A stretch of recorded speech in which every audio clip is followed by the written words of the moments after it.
Halo, kembali lagi bersama Sport Channel. Kita awali kabar hari ini dengan momen akhir Piala Dunia U17, di mana keramahan warga Indonesia diakui pelatih Jerman U17 usai juara. Sementara Piala Dunia U17 jadi bukti prestasi tanah air. Pelatih timnas Jerman U17 Christian Wörth mengatakan sangat bangga dan bahagia bisa membawa timnya juara Piala Dunia U17 tahun 2023. Capaiannya terasa spesial karena berhasil mengawinkan gelar dengan Piala Eropa U17. Juara Piala Dunia U17 juga terasa spesial bagi Christian Wörth, sebab selama 2 minggu di Indonesia, ia dibuat terkesima dengan perlakuan masyarakat yang selalu mendukung Jerman selama latihan maupun pertandingan.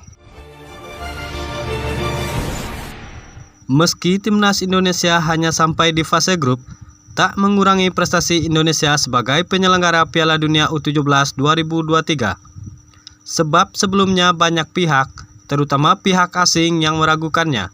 Bahkan bukan tidak mungkin ada beberapa peserta yang tidak tahu sama sekali tentang Indonesia.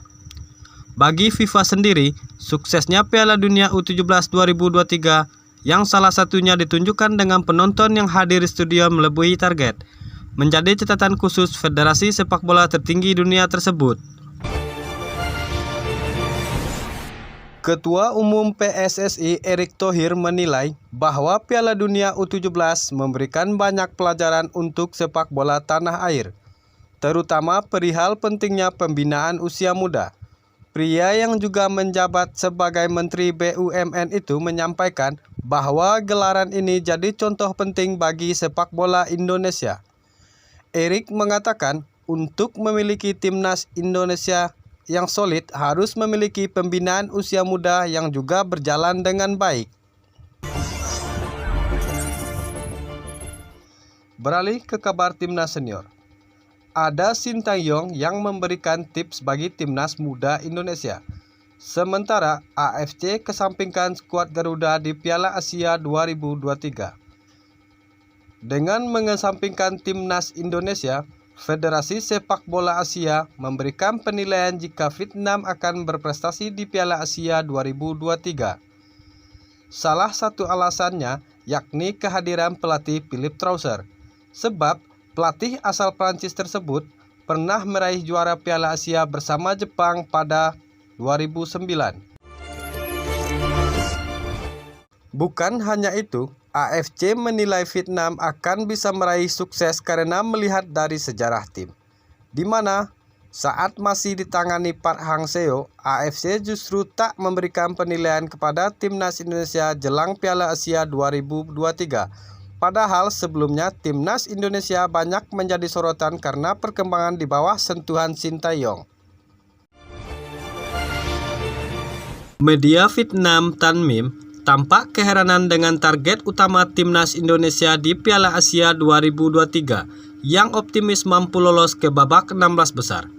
Sebab berdasarkan penampilan timnas Indonesia yang kalah 1-5 dari Irak dan ditahan imbang 1-1 Filipina di kualifikasi Piala Dunia 2026 zona Asia. Media Vietnam itu ragu, skuad Garuda bisa berbuat banyak di Piala Asia 2023. Terlebih timnas Indonesia berada di grup yang lebih sulit di Piala Asia 2023. Ketimbang di kualifikasi Piala Dunia 2026 zona Asia, sejatinya Irak dan Vietnam juga menjadi lawan timnas Indonesia di grup D Piala Asia 2023 nanti. Hanya saja perbedaan di grup F kualifikasi Piala Dunia 2026 ada di Filipina. Untuk grup D Piala Asia 2023, tim ketiga yang dihadapi Elkan Bagot dan kawan-kawan adalah Jepang. Pelatih timnas Indonesia Sintayong ingin para pemain tanah air lebih sering menonton laga sepak bola luar negeri. Usai Piala Dunia U17 2023, Sintayong menilai bahwa laga tersebut bisa memberikan pelajaran dan membantu para pemain Indonesia untuk lebih berkembang.